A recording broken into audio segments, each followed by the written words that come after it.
I never thought I'd be writing something like this, but here I am. I'm Sarah, 34F, and I've been married to Earl, 36M, for 12 years now.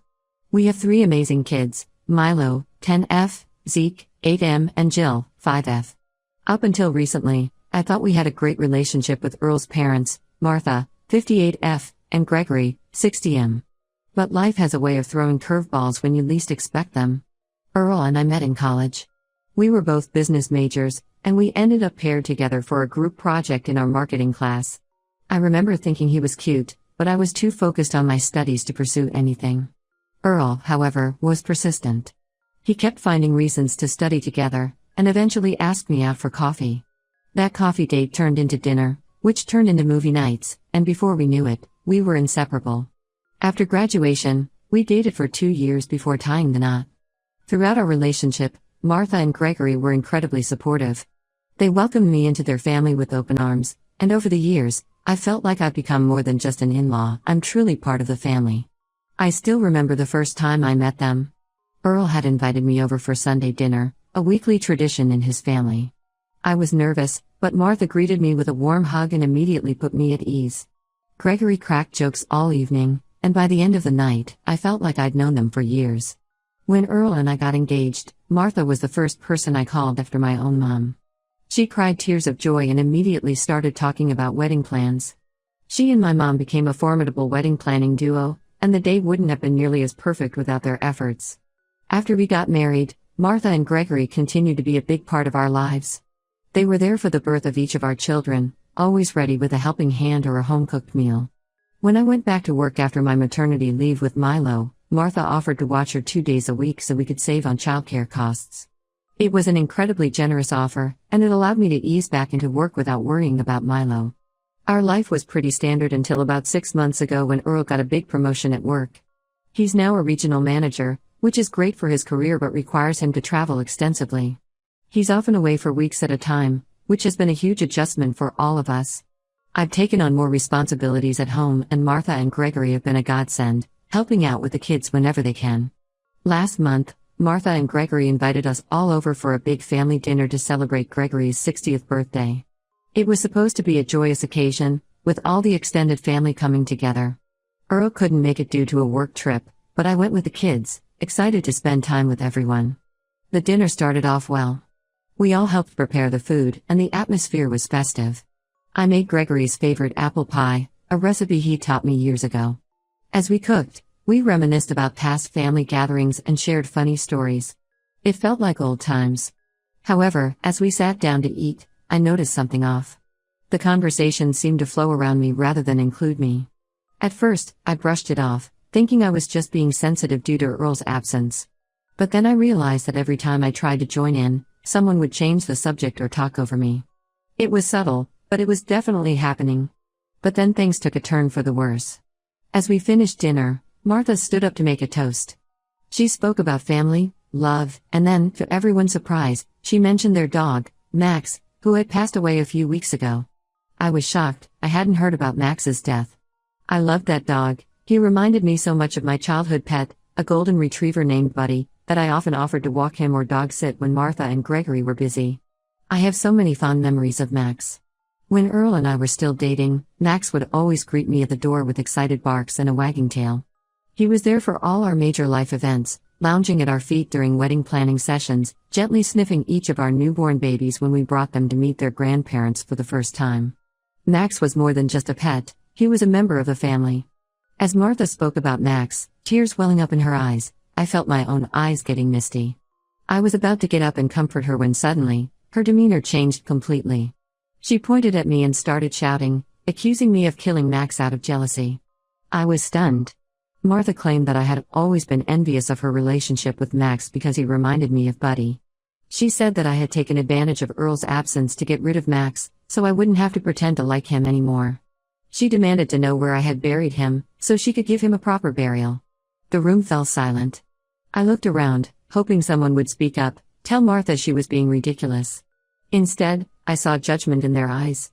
My sister-in-law, Connie, 38F, and her husband, Mickey, 40M, even moved their chairs away from me. Connie suggested I should go home and let the kids stay with her for the night. I was too shocked to argue.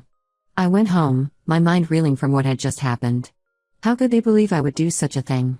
I've always loved animals, especially Max. I spent that night alone, drinking wine and trying to make sense of it all. When Earl returned from his trip a few days later, I told him everything. He was as shocked as I was and immediately tried to talk to his parents. He explained that I genuinely loved Max and would never harm him. But they wouldn't listen. They accused Earl of covering for me and called him complicit in Max's murder. Now, I'm not welcome at Martha and Gregory's house anymore. The rest of the family is keeping their distance too. Earl is furious with his parents and has stopped talking to them. Our kids are confused about why they can't see their grandparents. Milo keeps asking when we're going to visit Grandma and Grandpa next, and it breaks my heart to see the disappointment on her face when I tell her we can't go right now. I work for a home security company that installs cameras for elderly people as part of a government program. It's a job I've had for about 5 years now, and I've always enjoyed it. We help seniors feel safe in their homes, and it's rewarding work. A few weeks after the incident, I was assigned to monitor the cameras of a house near Martha and Gregory's. While reviewing the footage, I noticed that these cameras had a partial view of my in-law's backyard. What I saw in that footage turned my world upside down. The night before Martha called Earl about Max's death, I saw Gregory in the backyard around midnight. He was digging a large hole, then brought something wrapped in a black bag from his car and buried it. He then covered the area with potted plants and soil bags. I couldn't believe what I was seeing. My hands were shaking as I rewound and replayed the footage multiple times. Part of me wanted to pretend I hadn't seen anything, to just ignore it and move on. But I knew I couldn't do that. This was the truth, and it needed to come out. I showed the footage to Earl, and he insisted I confront Martha with this information. Reluctantly, I went to their house and showed Martha the video. She was shocked and refused to believe it at first, but the evidence was clear. It turns out Gregory had been walking Max when the dog had a heart attack and died. Instead of telling Martha the truth, Gregory panicked and buried Max in the backyard. When Martha started asking questions about Max's whereabouts, Gregory saw an opportunity to deflect blame and pointed the finger at me. Martha has stopped talking to Gregory, furious that he not only lied to her but allowed her to humiliate and accuse me unjustly. The rest of the family has apologized for their behavior, but I'm finding it hard to forgive and forget. How could they all turn on me so quickly based on an unfounded accusation? Earl is supportive and understands my feelings. We're now trying to figure out how to move forward. Should we try to mend relationships with his family? Or is it time to create some distance? I'm hurt, angry, and confused. Any advice would be appreciated. Update 1. It's been about a month since my last post, and a lot has happened. First, I want to thank everyone for their support and advice. It's been incredibly helpful during this difficult time. After much discussion, Earl and I decided to take a step back from his family for a while. We needed time to process everything that had happened and figure out our next steps. We explained to our kids that we were having some disagreements with their grandparents and other relatives, but we assured them that it wasn't their fault and that we all still loved them. Milo, being the oldest, seemed to understand that something serious had happened, even if she didn't know the details. She's been extra helpful with her younger siblings, which I appreciate but also find a bit heartbreaking. Number 10-year-old should feel like they need to step up because of family drama. Zeke has been acting out a bit at school, and Jill's been having nightmares. It's clear that despite our best efforts, the kids are feeling the strain of the situation. About 2 weeks after my last post, Martha reached out to me directly. She asked if we could meet for coffee, just the two of us. I was hesitant at first, but Earl encouraged me to go, saying it might be good for both of us to talk things out. We met at a small cafe in town, the same one where Earl and I used to study during college. Martha looked tired and older than I remembered. As soon as we sat down, she burst into tears and started apologizing profusely. She said she had been overwhelmed with grief over Max's death and had let her emotions cloud her judgment. Then she told me something that took me by surprise. She admitted that she had harbored some resentment towards me over the years, not because of anything I had done, but because she felt like she was losing her son to me. She explained that when Earl was growing up, they were extremely close. He would tell her everything, seek her advice on all matters. But after we got married, naturally, I became his primary confidant. Martha said she knew it was normal and healthy for Earl to prioritize his relationship with me, but a part of her mourned the loss of that special bond she had with her son. When Earl started traveling for work, those old feelings of resentment resurfaced. She felt like I was taking over the role of family matriarch, especially with how much I was helping with the grandkids. When Max died, all those negative emotions exploded, and I became an easy target for her grief and anger.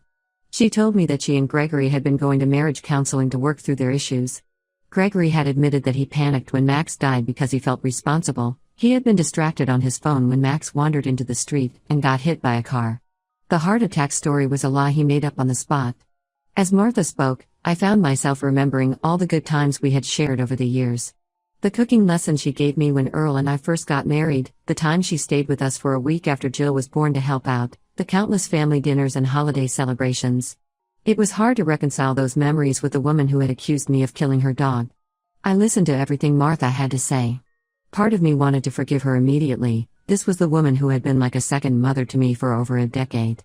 But another part of me was still hurt and angry. I told Martha that while I appreciated her apology, I needed time to think things through. When I got home and told Earl about the meeting, he was supportive but cautious. He said that while he was glad his mother had apologized, he was still angry about how quickly everyone had turned on me. We agreed that we'd take things slow in rebuilding our relationships with his family. Over the next couple of weeks, other family members started reaching out. Connie and Mickey invited us over for dinner, where they apologized in person for their behavior at Gregory's birthday party. It was an awkward dinner, to say the least. The kids played together, seemingly oblivious to the tension between the adults. Connie explained that she had been caught up in the moment at the party, and in hindsight, she realized how irrational the accusation against me had been. Mickey mostly stayed quiet, but he did apologize for moving away from me at the dinner table. Earl's younger brother, Alex, 32M, who hadn't been at the party, called to say he was sorry for believing the accusations without talking to us first. He admitted that he had heard the story secondhand from Connie and had jumped to conclusions without getting all the facts. Alex has always been a bit impulsive, so his reaction didn't surprise me, but his apology seemed genuine. Gregory, however, has remained distant. Earl's had a few short phone conversations with him, but Gregory seems too ashamed to face me directly. Martha says he's struggling with guilt over the whole situation. Part of me feels sorry for him. I can't imagine the burden of carrying such a secret, but another part is still angry at how his lie snowballed into this huge family rift. As for our kids, we've started allowing supervised visits with Martha and Gregory. We're taking it slow, making sure the kids are comfortable and that there's no tension when we're all together. The first visit was at a neutral location, a local park. We kept it short, just an hour of playtime followed by ice cream. The kids were excited to see their grandparents, and Martha and Gregory were on their best behavior, showering the kids with attention and small gifts. It's a process, and some days are harder than others. There are moments when I remember how quickly they all turned on me, and it still hurts. But we're taking it one day at a time, trying to rebuild trust and move forward. I'm still not sure what our family dynamic will look like in the long run, but I'm cautiously optimistic. Thank you all again for your support. I'll update again if there are any significant developments. Update 2, it's been another month, and I wanted to give you all an update on our family situation. Things have been complicated. We've continued with the supervised visits between our kids and Martha and Gregory. For the most part, these have gone well. The kids are always excited to see their grandparents, and Martha and Gregory have been on their best behavior. They've been bringing small gifts for the kids and trying to make up for lost time. Last week, we had planned another visit to the park. The weather forecast predicted rain, so we decided to have the visit at Martha and Gregory's house instead. It was the first time we'd been back there since the incident at Gregory's birthday party. Walking into their house brought back a flood of memories, both good and bad. The kids immediately ran to the backyard to play on the swing set that Gregory had built for them years ago. Earl and I chatted with Martha in the kitchen while she prepared some snacks. Gregory was supposedly at a doctor's appointment. As we talked, I couldn't help but notice how much older Martha looked. The stress of the past few months had clearly taken its toll on her. Suddenly, we heard Zeke shouting from the backyard. We all rushed out to find him holding a small, dirty collar. It was Max's collar. Zeke had been digging in the flower bed, the same one where Gregory had buried Max, and had uncovered it. Martha broke down crying, and the kids were confused and upset. Earl took the kids inside while I tried to calm Martha down. In the midst of this chaos, Gregory came home. The look on his face when he saw the scene in the backyard, it was a mix of shock, guilt, and resignation. That evening, after we'd taken the kids home and put them to bed, Earl and I had a long talk. We were both upset that Gregory hadn't properly buried Max, leaving his collar where our children could find it. It brought back all the hurt and anger from before. We decided to take another step back from Earl's family. We've suspended the visits for now, explaining to the kids that Grandma and Grandpa need some time to take care of some grown-up problems. They were disappointed, but seemed to understand. Milo, ever the perceptive one, asked if it had something to do with the collar Zeke found. We didn't want to lie to her, so we explained in simple terms that finding the collar had brought up some sad feelings for everyone, and we all needed some time to process those feelings. I've also been dealing with some personal fallout from all of this. My coworkers found out about the incident with the security footage, and there's been some talk about whether I abused my position by looking at footage that wasn't directly related to my assignment. My boss has been understanding, but I'm worried about the long-term implications for my job. To make matters more complicated, I ran into Martha at the grocery store yesterday.